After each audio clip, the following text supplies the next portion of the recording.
बुद्ध आणि त्यांचा धम्म, तृतीय खंड, भाग 3. धम्म म्हणजे काय? जीवन शुचित राखणे म्हणजे धम्म. फ्रेंड, चला तर आजच्या व्हिडिओला सुरुवात करूया. जीवन शुचितेने 3 प्रकार आहेत. देहशुचिता म्हणजे काय? माणसाने हिंसा, चोरी आणि मिथ्याचार यांच्यापासून विरत होणे याला देहशुचिता म्हणतात. वाक्शुचिता म्हणजे काय? वाक्शुचिता म्हणजे असत्य भाषणापासून विरत होणे. आणि मनःशुचिता म्हणजे काय? मनःशुचितेत भिक्षूला कामवासना झाल्यास कळते की आपल्यामध्ये वैश्विक कामवासना उत्पन्न झाली आहे, आणि जर तशी उत्पन्न झाली नसेल तर तेही त्याला कळते. त्याप्रमाणे आता उत्पन्न न झालेली कामवासना कशी उत्पन्न होते आणि तशी उत्पन्न झाल्यावर तिचा त्याग कसा करता येतो आणि अशी कोणत्या प्रकारे पुढे कधीही उत्पन्न होणार नाही, हे सर्व त्याला कळते.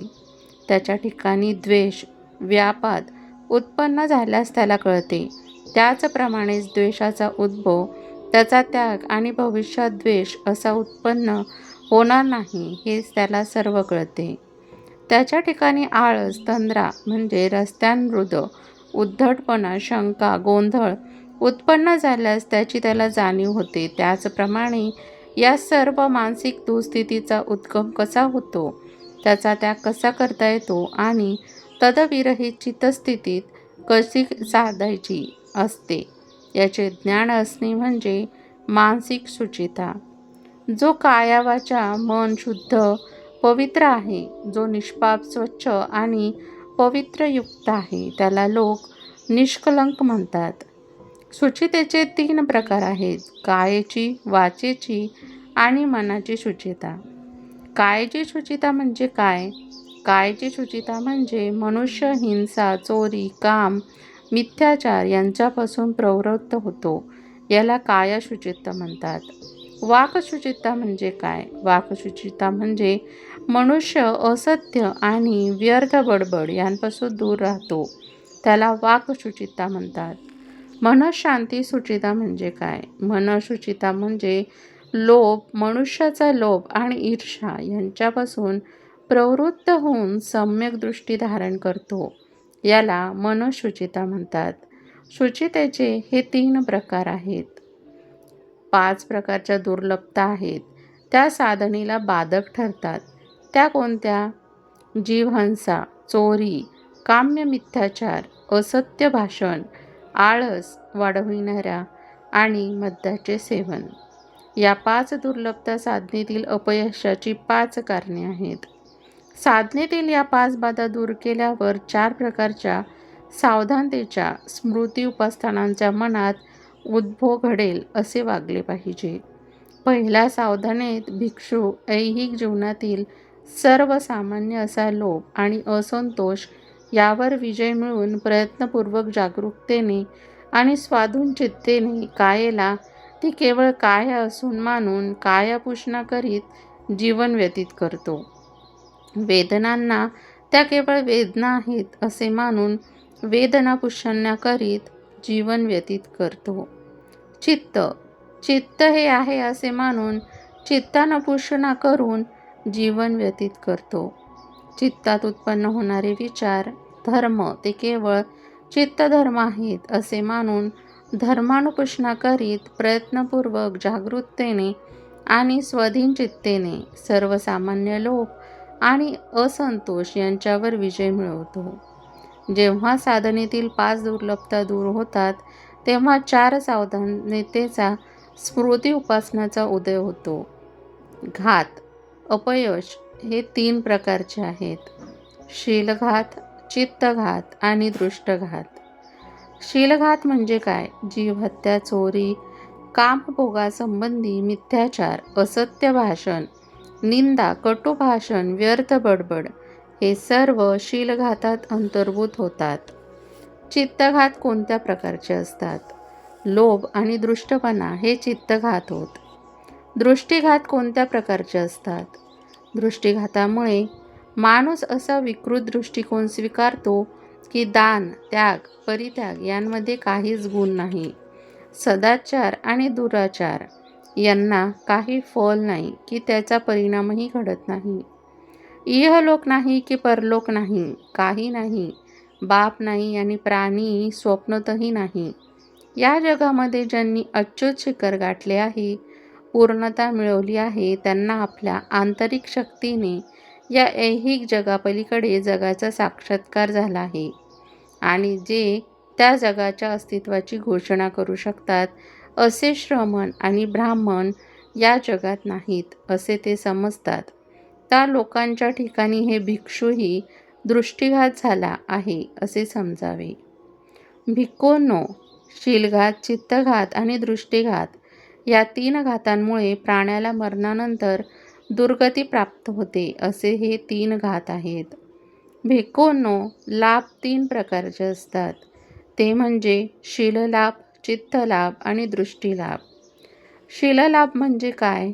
हिंसा, चोरी, मिथ्याचार, असत्य भाषण, निंदा, कटुभाषण, व्यर्थ बडबड यांपासून परावृत्त होते म्हणजे शीललाभ होय. चित्तलाभ म्हणजे काय?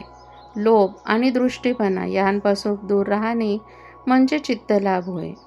दृष्टिलाभ म्हणजे काय? दान, त्याग, परित्याग यांमध्ये काही पुण्य आहे. सदाचार आणि दुराचार यांची फळे आणि परिणाम भोगावे लागतात.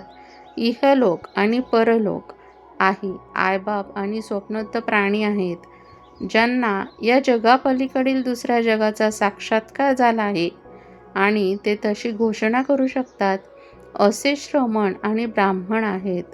अशी दृढ समजूत म्हणजे दृष्टिलाभ. भिक्खूंनो, या समाजातील दृष्टिलाभ म्हणतात. या 3 लाभांमुळेच प्राण्याला शरीरनाशानंतर दैववान स्वर्गीय सुगती लाभते. भिक्खूंनो, असे हे 3 लाभ आहेत. भाग 2. जीवनात पूर्णता साधना म्हणजे धम्म होय. 3 प्रकारची पूर्णता असतात: कायिक, वाचिक आणि मानसिक. मानसिक पूर्णता कोणत्या प्रकारची असते? आसवे अथवा चित्तमल पुरा नष्ट होऊन या जीवनात संपूर्ण विमुक्तीचा अनुभव घेणे, प्रज्ञेने आसवांपासून विमुक्ती मिळवणे, त्याच अवस्थेत सतत वर्तणे यास मानसिक पूर्णता म्हणतात. आणखी हे पारमिता आहेत आणि भगवान बुद्धाने त्या सुबुतीला सांगितल्या. सुबुती, बोधिसत्वाची दान पारमिता कोणत्या प्रकारची असते? तथागत बोधिसत्व चित्ताच्या अवस्थांची जाणीव ठेवून अंतर्बाह्य वस्तूचे दान करतो आणि त्या सर्व प्राणीमात्रांना दिल्यावर बोधीला त्या अर्पण करतो. दुसऱ्यांनीही तो तसे करण्याची प्रेरणा देतो. कुठल्याही वस्तूबद्दल त्याच्या मनात आसक्ती नसते. या अवस्थेला दान पारमिता म्हणतात. सुबोधी, बोधिसत्वाची शील पारमिता कशी असते? तथागत या पारमितेत तो स्वतः सदाचाराची 10 पथ्ये पाळत असतो आणि इतरांना तसे करण्याची प्रेरणा देतो. सुबुधी, बोधिसत्वाची शांती पारमिता कशी असते? तथागत म्हणतात, या पारमितेत तो स्वतः क्षमाशील होऊन इतरांना तसे होण्याची प्रेरणा देतो. सुबुधी, बोधिसत्वाची वीर्य पारमिता कशी असते? तथागत, या पारमितेत तो 5ही पारमितांचे परिपूर्तीत अखंड मग्न राहतो आणि इतरांनाही तसेच करण्याची प्रेरणा देतो. सुबुधी, बोधिसत्वाची समाधी ही पारमिता कशी असते? तथागत, या पारमितेत कौशल्याने तो ध्यान साधतो, तथापि तो तत्संबंधी रूपलोकात परत जन्म घेत नाही आणि इतरांना तो तसेच करण्याची प्रेरणा देतो. सुबुधी, बोधिसत्वाची प्रज्ञा पारमिता कशी असते? तथागत, या पारमितेत तो कोणत्याही एका धर्मात भौतिक अथवा अधिभौतिक मग्न न राहता सर्व धर्माच्या अभिजात स्वरूपाचे चिंतन करत असतो आणि तसे करण्यास इतरांना प्रेरणा देतो. अशा पारमिता अंगी बाणविणे यालाच धम्म म्हणतात. भाग 3. निब्बाण प्राप्त करणे हा धम्म आहे. निब्बाणासारखा परमसुख दुसऱ्या कशानेही लाभत नाही, असे भगवान बुद्धाचे वचन आहे. भगवान बुद्धाने शिकवलेल्या सर्व सिद्धांताचा निब्बाण हा केंद्रवर्ती सिद्धांत आहे. निब्बाण म्हणजे काय? बुद्धप्रणीत निब्बाण हे बुद्धपूर्व लोकांनी सांगितलेल्या निब्बाणापेक्षा अर्थाने आणि आशयाने वेगळे आहे. बुद्धपूर्व लोक निब्बाण म्हणजे आत्म्याचा मोक्ष असे मानित असत. 4 प्रकारचा मोक्ष पूर्वी मानला जात असे. पहिला लौकिक म्हणजे खा प्या मजा करा जड स्वरूपाचा. दुसरा योगिक, तिसरा ब्राह्मणी आणि चौथा औपनिषदिक. ब्राह्मणी आणि औपनिषदिक निब्बाण कल्पनेत एक साम्य होते. या दोन्ही कल्पनात आत्म्याला स्वतंत्र अस्तित्व आहे असे मानले जाई. भगवान बुद्धांनी या सिद्धांताचा निषेध केला आहे, म्हणून निब्बाणाविषयक ब्राह्मणी आणि औपनिषदिक शिकवणीचे खंडन करणे भगवान बुद्धाला कठीण गेले नाही. निब्बाणाची लौकिक कल्पना ही अत्यंत जड स्वरूपाची असल्यामुळे भगवान बुद्धास ती कधीच प्रिय नव्हती. कारण या लौकिक कल्पनेत माणसाच्या प्राणी म्हणून ज्या इंद्रिय भुका असतात त्यांचे शमन करणे या पलीकडे दुसरा आशय नाही. त्यात आध्यात्मिक असे काहीच नव्हते. असली निब्बाणाची कल्पना मान्य करणे म्हणजे बुद्धाच्या मते मानवाची अत्यंत हानी करण्यासारखे आहे. कारण इंद्रिय भुकाचे शमन करणे म्हणजे अधिक भुका निर्माण करण्यासारखे आहे. अशा प्रकारचा जीवनमार्ग कोणत्याही प्रकारचे सौख्य मिळवून देऊ शकत नाही. उलट त्याने येणाऱ्या सुखाने अधिक दुःख निश्चितपणे वाट्यास येते. योगातील निब्बाण कल्पना म्हणजे केवळ तात्पुरती अशी अवस्था होती. त्याने मिळवणारे सुख हे नकारात्मक स्वरूपाचे होते आणि ते मिळवण्यासाठी सर्व संसार पाराळमुख व्हावे लागते. त्याच्या योगाने वेदना टळता येतात, परंतु सुख मिळत नाही. आणि सुख मिळालेच तर ते योग चालू आहे तोपर्यंतच. ते स्थायी स्वरूपाचे नसते, अस्थायी स्वरूपाचे होते. भगवान बुद्धाची निब्बाणविषयक कल्पना त्याच्या पूर्वीच्या मतप्रणालीपेक्षा वेगळी होती. त्याच्या निब्बाण कल्पनेत 3 विचारांचा अंतर्भाव होतो. आत्म्याच्या मोक्षाऐवजी प्राण्याचे सुख हा एक विचार. जिवंतपणी या सर्व संसारात असताना मिळणारे सुख हा दुसरा विचार. आत्म्याचा मोक्ष आणि मृत्यूनंतर आत्म्याला मोक्ष मिळणे हे 2 विचार बुद्धाच्या निब्बाण कल्पनेला अगदी अपरिचित आहेत. भगवान बुद्धाच्या निब्बाण कल्पनेतील मूळ आधार असा तिसरा विचार म्हणजे सदैव प्रज्वलित असणाऱ्या विकारांच्या ज्वालांवर निग्रह साधणे. गयेत राहत असताना बुद्धाने भिक्खूंना जे प्रवचन दिले त्याचा मुख्य विषय राग आणि द्वेष हे प्रज्वलित अग्नीसारखे होत आहे. तो म्हणाला, भिक्खू, अखिल संसार म्हणजे एक पेटता अग्नीच आहे आणि संसारातील कोणकोणत्या वस्तू जळत आहेत. भिक्खूंनो, चक्षु इंद्रियांनी हे पेटलेले आहे, रूप पेटलेले आहे, चक्षु संस्कार हे पेटलेले आहेत, डोळ्यांनी होणारी जाणीव ही पेटलेली आहे. चक्षु संस्कारांपासून उद्भवणाऱ्या सुखकारक, दुःखकारक, अदुःखकारक गोष्टी याही जळत आहेत. आणि त्या कशामुळे पेटलेल्या आहेत? तर त्या रागारागीने, द्वेषाद्वेषाने, मोहाग्नीने जन्म, जरा, मृत्यू, दुःख, दैर्यमसन याचप्रमाणे उपायास आणि निराशा यामुळे जळत आहेत. भिक्खूंनो, श्रोतेंद्रिय जळत आहेत, शब्द जळत आहेत, ज्ञानेंद्रिय जळत आहे, गंध जळत आहे, जिव्हा जळत आहे, रस जळत आहे, शरीर जळत आहे, चित्तातील संकल्प विकल्प जळत आहेत. चित्त संस्कारांपासून ज्या सुखवेदना, दुःखवेदना, अदुःखवेदना उत्पन्न होतात त्या सर्व वेदना जळत आहेत. आणि ह्या कशामुळे जळत आहेत? त्या रागारागीने, घेण्याने, मोहग्नीने, जन्म, जरा, मृत्यू, दुःख, दौर्य नसणं याप्रमाणेच उपयास यांच्यामुळे जळत आहे. हे जाणल्यावर भिक्षूंनो, प्रज्ञावान श्रेष्ठांच्या मनात उपेक्षा, विरक्ती उत्पन्न होते. या उपेक्षेमुळे त्यांच्या कठीण रागाग्नी आधी विकार माळवतात आणि विकाराच्या अभावामुळे तो मुक्त होतो आणि मुक्त झाल्यावर त्याला आपल्या मुक्तीची जाणीव होते. निब्बाणामुळे सुख कसे कळते? या दुसऱ्या प्रश्नाचे उत्तर देणे आता आवश्यक आहे. एक सर्वसामान्य समजूत आहे की माणसाला पुरेसे मिळाले नाही की तो दुःखी होतो, परंतु ही समजूत काही त्रिकाळ सत्य नाही. भोवती समृद्धी आणि संपन्नता असून सुद्धा मनुष्य दुःखी राहतो, हा लोभाचा परिणाम आहे. आणि लोभ हा गरीब आणि श्रीमंत या दोघांच्याही जीवनाचा शाप आहे. हा विचार भिक्खूंनी दिलेल्या एका प्रवचनात भगवान बुद्धांनी स्पष्ट केला आहे. लोभाने लुब्ध आणि रागाने क्षुब्ध, मोहाने मूढ झाल्यामुळे माणसे स्वतःच्या व इतरांच्या दुःखाबद्दलचे विचार मनात घोळवू लागतात आणि त्यामुळे त्यांना मानसिक वेदना आणि पीडा अनुभवावे लागतात. परंतु जर लोभ, राग, मोह यांचा पूर्ण उच्छेद केला तर माणूस स्वतःच्या दुःखाने दुःखी होत नाही, त्याचप्रमाणे दुसऱ्याच्या दुःखाने दुःखी होत नाही अथवा मानसिक वेदना आणि पीडा अनुभवतात नाही.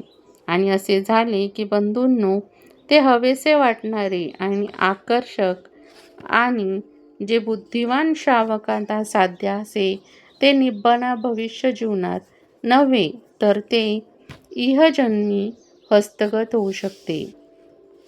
माणसाला दग्ध करणारे आणि त्याला असुखी करणारे असे दुःखाचे मूळ कशात आहे, हे वरील प्रवचनात स्पष्ट झाले आहे. माणसांच्या रागद्वेषावर अग्नीचे रूपक योजून बुद्धाने येथे माणसाच्या असुखाने परिणामकारक स्पष्टीकरण केले आहे. रागद्वेषाच्या अधीन होण्याचे मनुष्य दुःखी होतो. राग, द्वेष हे विकार म्हणजे मनुष्याच्या निब्बाण स्थितीपर्यंत पोहोचण्याच्या मार्गात अडचणी निर्माण करणाऱ्या शृंखलाच आहेत. ज्या क्षणी मनुष्य या विकारांपासून मुक्त होतो त्या क्षणीच तो निब्बाण मार्ग आगमू लागतो. भगवान बुद्धाच्या मते या विकारांचे 3 वर्ग आहेत. पहिल्या वर्गात तृष्णेतून उद्भवणारे कामकुप्ता आणि लोभ हे विचार येतात. दुसऱ्या वर्गात वितृष्णेतून उद्भवणारे घृणा, क्रोध आणि द्वेष हे दोष येतात. तिसऱ्या वर्गात अविद्येतून उद्भवणारे जडता, मूर्खता आणि मूढता हे दोष येतात. पहिल्या राग व दुसऱ्या द्वेष अग्नीचा संबंध भावना आणि दुसऱ्यांसंबंधीचा दृष्टिकोन आणि भूमिका यांच्याशी निगडीत आहे. तर तिसऱ्या प्रकारचा अग्नी म्हणजेच मोह हा जे सर्व विचार सत्यातून भिन्न असतात त्यांच्याशी निगडीत आहे. भगवान बुद्धाच्या निब्बाण सिद्धांतासंबंधी काही गैरसमजुती आहेत. निब्बाण शब्दाचा व्यक्तिदृष्ट्या अर्थ फुंकर घालून विझवणे किंवा मालविणे असा आहे. या शब्दाच्या व्युत्पत्ती उत्पत्तीचा आधार घेऊन टीकाकारांनी निब्बाण सिद्धांत अर्थहीन बनविले आहे.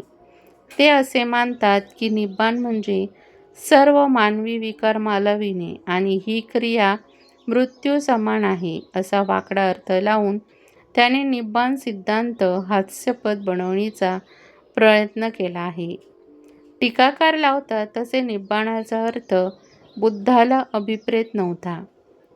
ते जे कोणी अग्निप्रवचना भाषादृष्ट्या अभ्यास करतील त्यांच्या लक्षात येईल.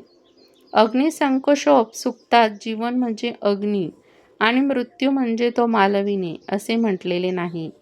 तिथे म्हटले आहे की रागाग्नी, द्वेषाग्नी आणि मोहाग्नी जळत आहेत. सर्व प्रकारच्या प्रवृत्तींना पूर्णपणे मालवून टाकावे असे अग्निसूक्त म्हणत नाही. ते एवढेच म्हणतात की पेटल्या ज्वालेला अधिक इंधन पुरू नका. दुसरी गोष्ट अशी की टीकावर निब्बाण आणि परिनिब्बाण यात भेद न करण्यात चुकले आहेत. उदाहरणार्थ असे सांगितले आहे, जेव्हा शरीर नाश पावते, पाहणे थांबते, संज्ञा नाहीशी होतात, चलन वलदानी क्रिया थांबवतात, चेतना जाते, तेव्हा परिनिब्बाण घडते. परिनिब्बाण म्हणजे पूर्णपणे मालविणे, नाहीसे होणे. निब्बाण ह्या शब्दाच्या ठिकाणी वरील अर्थ नाही. निब्बाण म्हणजे धर्ममार्गावर वाटचाल करता येईल इतका पुरेसा आपल्या प्रवृत्तीवर ताबा असणे.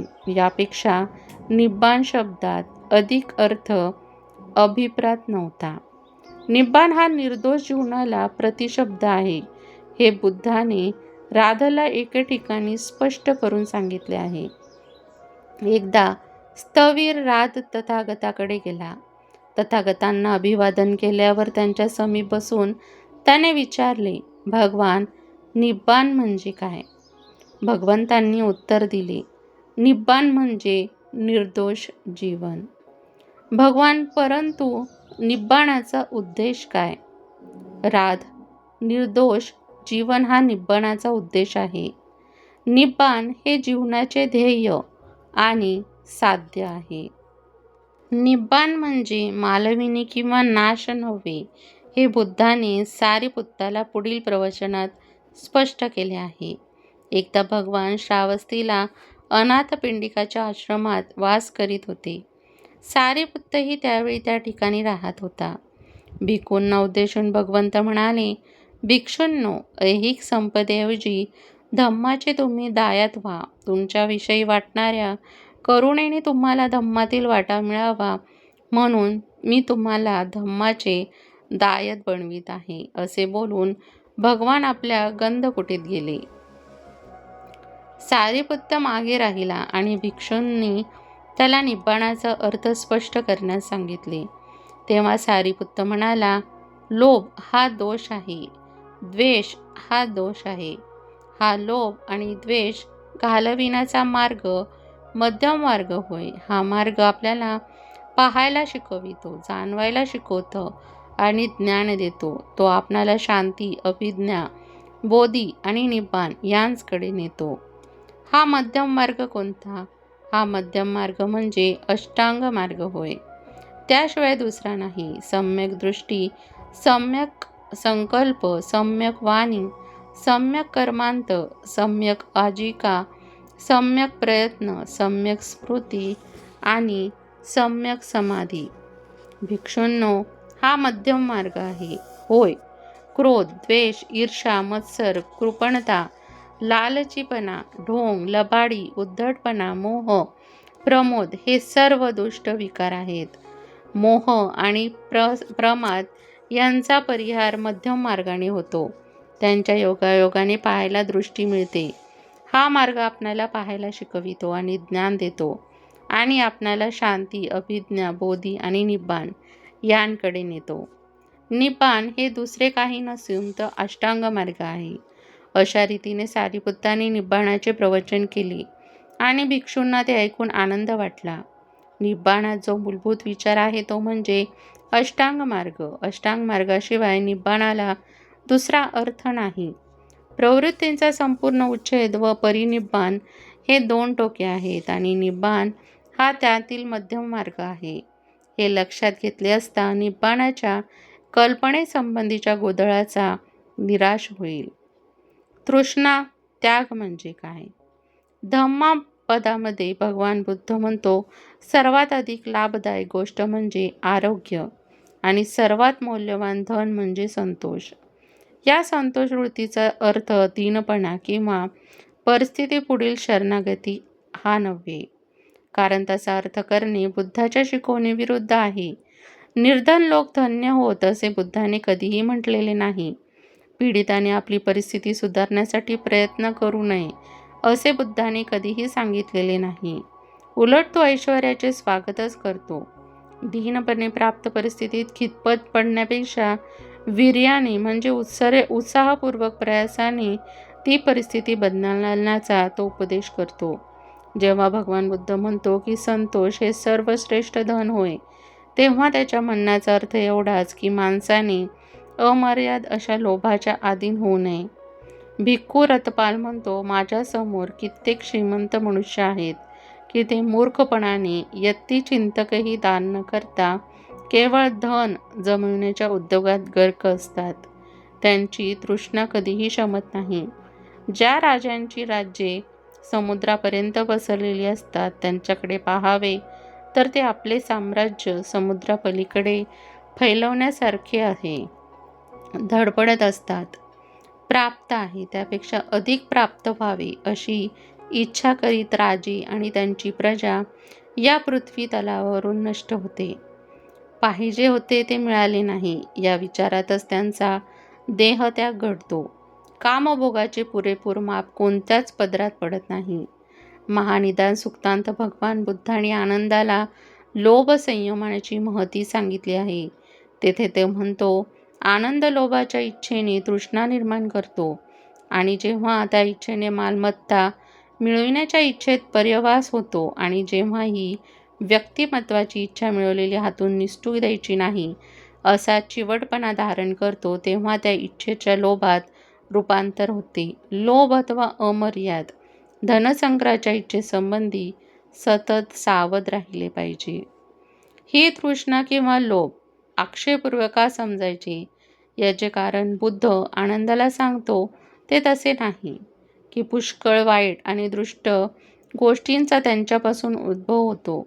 मारामारी, आघात, झगडे, वादप्रतिवाद, भांडण, निंदा, असत्य या सर्वांचे मूळ तृष्णा अथवा लोभ यात आहे.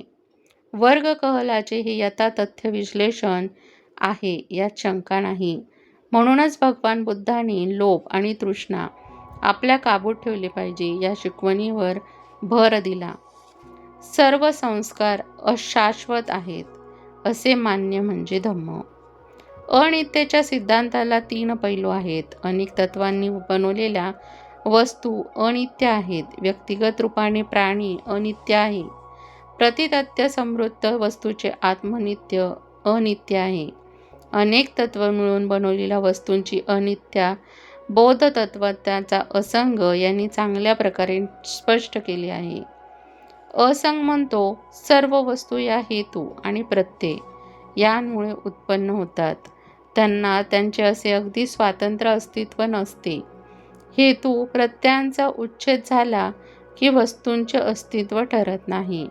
सजीव प्राण्याचे शरीर म्हणजे पृथ्वी, आप, तेज आणि वायू या 4 महाभूतांचा परिणाम होय आणि या 4 भूतांचे पृथक्करण झाले की हा प्राणी उरत नाही.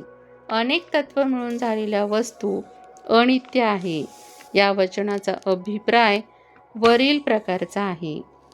सजीव प्राण्याच्या अनित्यतेचे वर्णन तो नाही, तो होत आहे ह्या शब्दात करता येईल. या अर्थाने पाहिले असता तो प्राणी भूतकाळात जीवन व्यतीत करीत होता तोच प्राणी वर्तमान काळात असू शकत नाही आणि तोच प्राणी भविष्यकाळात असू शकणार नाही. भविष्यकाळी जो प्राणी असेल तो पूर्वी नव्हता आणि तोच आजही नाही. वर्तमान काळी जो प्राणी आहे तोच पूर्वी नव्हता आणि तो पुढेही असणार नाही. थोडक्यात सांगायचे म्हणजे मनुष्य प्राणी हा परिवर्तनशील आणि संवर्धनशील आहे. आपल्या जीवनाच्या कोणत्याही 2 क्षणी तोच असू शकत नाही. अनित्याचे सिद्धांताचा 3रा पैलू सामान्य माणसाला समजायला कठीण आहे. प्रत्येक सजीव प्राणी केव्हा ना केव्हा तरी मरणार हे समजायला सोपे आहे, परंतु तो जिवंत असताना सारखा बदलत आहे किंवा बनत आहे हे समजवायच कठीण आहे. हे परिवर्तन कसे शक्य आहे? याला भगवान बुद्धाचे उत्तर असे, सर्वच अनित्य असल्यामुळे हे शक्य आहे. याच विचारसरणीतून पुढे शून्यवादाचा उदय झाला. बौद्ध शून्यवाद म्हणजे पूर्णपणे अनास्तित्वात नव्हे. त्याचा अर्थ एवढाच की या ऐहिक जगात प्रतिक्षणी परिवर्तन चालू आहे. शून्यतेमुळे सर्व अस्तित्व शक्य होते. ही गोष्ट फार थोड्यांच लक्षात येते. शून्यतेशिवाय काहीही शक्य झाले नसते. सर्व वस्तूंच्या स्वभावाचा अनित्यतेवरच व इतर दुसऱ्या वस्तूंच्या अस्तित्व अवलंबून आहे. जर वस्तू सतत परिवर्तनशील नसत्या, नित्य व अपरिवर्तनशील असत्या तर ह्या एक प्रकारच्या दुसऱ्या प्रकारात जीवनाचे ते उत्करण आणि सजीव वस्तूंचा जो विकास चालला आहे त्याला विराम मिळाला असता. जर मनुष्य प्राणी मरणाधीन अथवा परिवर्तनशील नसता आणि एका स्थितीत असता तर काय परिणाम झाला असता? असे झाले असते तर मानवजातीची प्रगती खुंटली असती. शून्य म्हणजे अभाव असे मानले असते तर मोठीच अनवस्था उद्भवली असती, परंतु तसे मानलेले नाही. शून्य हा एक बिंदू समान पदार्थ असून त्याला आशय आहे, परंतु त्याला लांबी रुंदी नाही. भगवान बुद्धाचा उपदेश असा की सर्व वस्तू अनित्य आहेत. भगवान बुद्धाच्या या सिद्धांतांपासून काय बोध घ्यावाचा हा अतिमहत्त्वाचा प्रश्न आहे. या अनियतेच्या सिद्धांतापासून असा बोध घ्यावायचा की कोणत्याही वस्तूसंबंधी आसक्ती राखू नका. लोकांनी मालमत्ता, मित्र इत्यादींसंबंधी अनासक्तीचा अभ्यास करण्यासाठीच भगवान बुद्धाने म्हटले की सर्व वस्तू अनित्य आहेत. कर्म हे जगातील नैतिक व्यवस्थेचा आधार आहे हे मानणे म्हणजे धम्म. हा पार्थिव जगात एक प्रकारची सुव्यवस्था आहे. खालील घटनांनी ते सिद्ध होते. आकाशातील ग्रह गोलच चलनाच्या गतीत एक प्रकारची सुव्यवस्था आहे. ऋतुचक्रामध्येही सुव्यवस्था आहे. काही विशिष्ट व्यवस्थेनुसारच बीजांचे वृक्ष होतात. वृक्षांपासून फळ उत्पन्न होते आणि फळांपासून परत बीज निर्माण होते. बौद्ध परिभाषेत या व्यवस्थेला नियम म्हणतात. एकामागून एक सुव्यवस्थित निर्मिती दर्शवणाऱ्या नियमांना ऋतुनियम, बीजनियम असे संबोधतात. समाजाचेही याच प्रकारचे नैतिक क्रम आहे. तो कसा उत्पन्न होतो, कसा राखला जातो? जे ईश्वराच्या अस्तित्वावर विश्वास ठेवतात त्यांना या प्रश्नाचे उत्तर देणे कठीण नाही. त्याचे उत्तर सरळ आहे. ते म्हणतात, संसाराचा नैतिक क्रम हा ईश्वराच्या इच्छेचा परिणाम आहे. ईश्वराने संसार निर्माण केला आणि ईश्वर हाच या संसाराचा कर्ता धर्ता आहे. तोच भौतिक आणि नैतिक नियमांचा कर्ता आहे.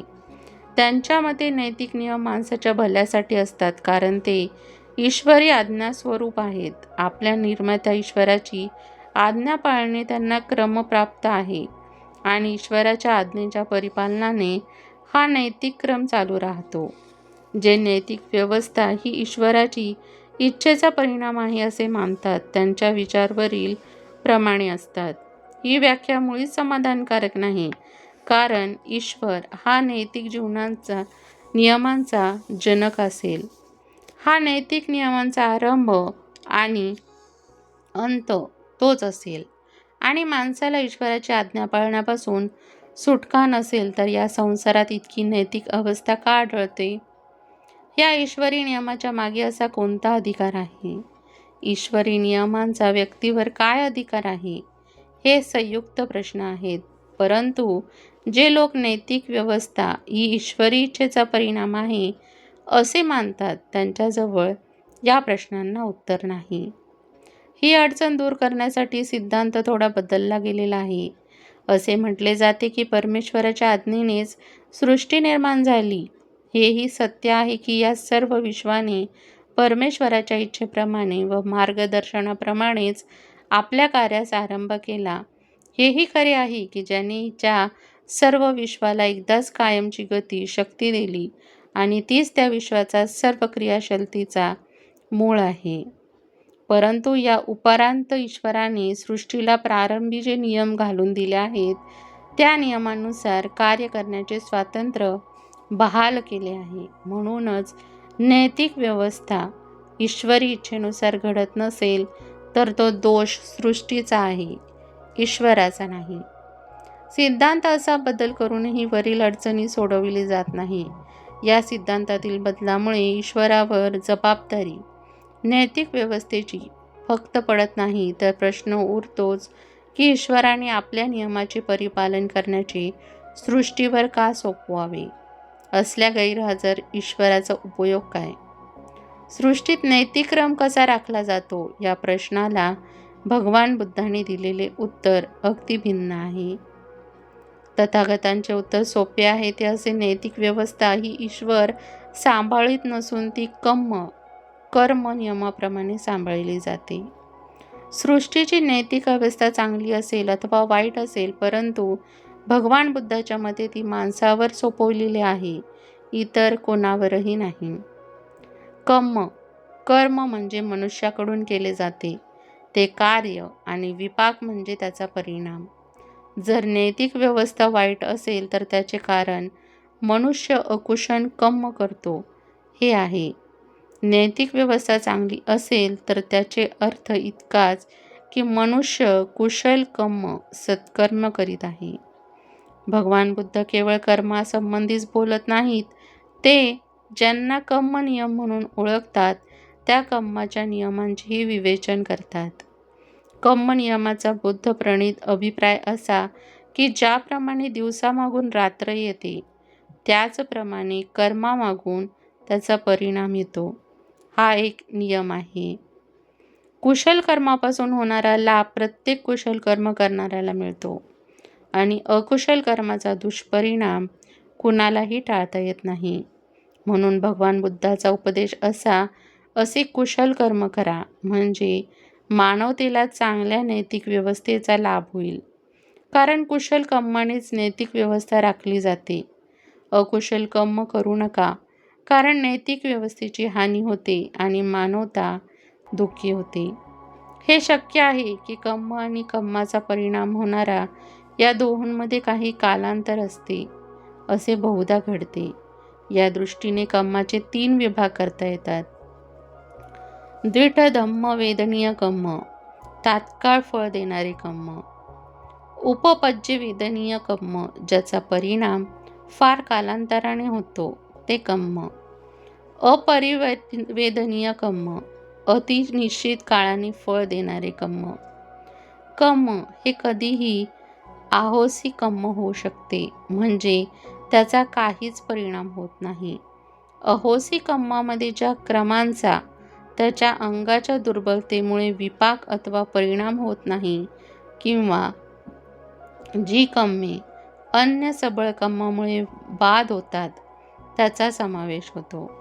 या सर्व गोष्टी विचारात घेऊनही भगवान बुद्धाच्या कर्माचा नियम अनिवार्य आहे असे सिद्धांताला बाधा येत नाही. कर्माचा विपाक फक्त कर्त्याला भोगावा लागतो आणि याशिवाय दुसरा त्यात काहीच आशय नाही. एवढेच काही कर्म सिद्धांतात अभिप्रेत नाही, एवढाच त्यात अभिप्राय आहे असे मानणे चूक आहे. कधीकधी एकाच कर्माचा त्याच्याऐवजी दुसऱ्यालाच परिणाम भोगावा लागतो. तथापि हे सर्व कर्म नियमाचेच परिणाम आहेत, कारण तोच कर्म नियम नैतिक व्यवस्था सांभाळतो किंवा मोडतो. व्यक्ती येतात जातात, पण विश्वाची नैतिक अवस्था कायम राहते आणि त्याचप्रमाणे ही व्यवस्था बनवणाऱ्या कर्म नियमही अप्रतिहत राहतो. याच कारणास्तव भगवान बुद्धाच्या धर्मामध्ये अन्य धर्मात ईश्वराला जे स्थान दिले आहे ते नीतीला प्राप्त झाले आहे. या वास्तव विश्वातील नैतिक व्यवस्था कशी राखली जाते याला भगवान बुद्धाने दिलेले उत्तर इतके सरळ आणि निर्विवाद आहे. असे असूनही या उत्तराचा खरा अर्थ क्वचितच समजावून घेतला जातो. प्रायः जवळजवळ नेहमीच त्याचा चुकीचा अर्थ लावला जातो, चुकीचा सांगितला जातो अथवा त्याची चुकीची व्याख्या केली जाते. नैतिक व्यवस्था कशी राखली जाते या प्रश्नाला उत्तर म्हणून भगवान बुद्धाने कर्म सिद्धांत मांडला. या सत्याची फार थोड्यांनाच जाणीव असते. तथापि कर्म सिद्धांत मांडण्यात बुद्धाचा हाच हेतू होता.